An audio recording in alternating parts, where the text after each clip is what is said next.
2019 ലോക്സഭാ തെരഞ്ഞെടുപ്പിൽ ഉത്തർപ്രദേശിൽ വലിയ മാറ്റങ്ങൾ ഉണ്ടാക്കണമെന്നുള്ള കണക്കുകൂട്ടലുകൾ തന്നെയാണ് കോൺഗ്രസിനുണ്ടായിരുന്നത്.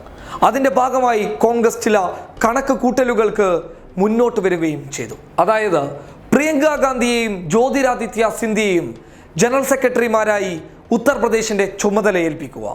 കിഴക്കൻ ഉത്തർപ്രദേശിൻ്റെ ചുമതല പ്രിയങ്ക ഗാന്ധിക്കും പടിഞ്ഞാറൻ ഉത്തർപ്രദേശിന്റെ ചുമതല ജ്യോതിരാദിത്യ സിന്ധ്യയ്ക്കും ദേശീയ നേതൃത്വം നൽകുകയുണ്ടായി.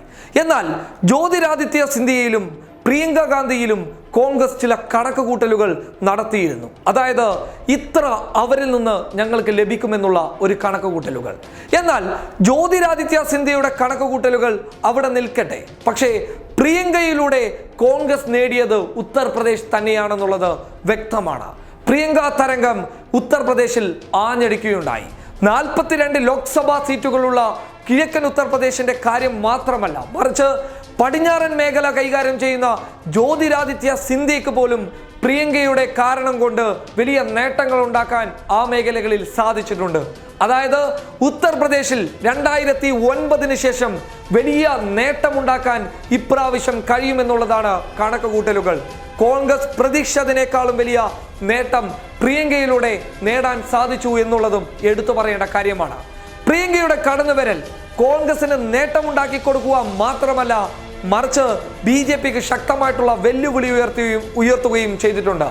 ഗോരഖ്പൂരിൽ 2017 തിരഞ്ഞെടുപ്പിന്, അതായത് 2017 നിയമസഭാ തിരഞ്ഞെടുപ്പുമായി ബന്ധപ്പെട്ട് യോഗി MP സ്ഥാനം രാജിവെക്കുകയുണ്ടായി. അതിനുശേഷം 2018 അവിടെ ഉപതെരഞ്ഞെടുപ്പ് നടക്കുകയും വലിയ മാറ്റങ്ങൾ ഗോരഖ്പൂരിൽ ഉണ്ടാക്കുകയും ചെയ്തിട്ടുണ്ട്. പക്ഷേ ഗോരഖ്പൂരിൽ മാറ്റത്തിന് വിധേയമായത് സമാജ്വാദി പാർട്ടിയാണെങ്കിലും എന്നാൽ ഇപ്പോൾ ആ ഗോരഖ്പൂരിൽ പോലും കോൺഗ്രസിന് വലിയ തരംഗമുണ്ടാക്കാൻ സാധിച്ചിട്ടുണ്ട്.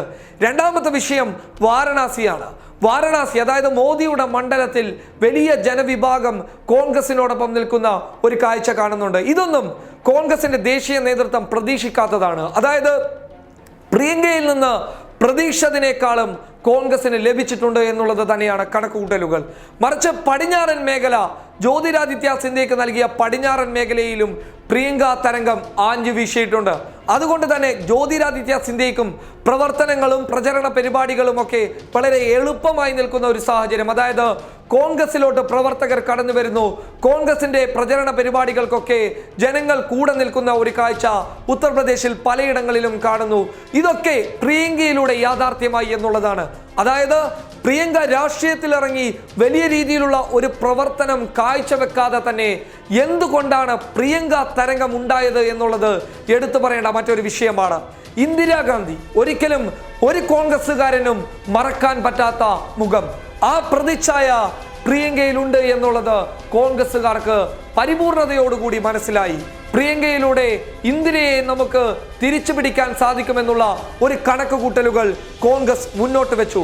പ്രവർത്തകർ ഒന്നടങ്കം പറഞ്ഞു ഇന്ദിര തിരിച്ചു വന്നു എന്ന് പറഞ്ഞു. ഇതൊരു ആവേശമായി മാറി.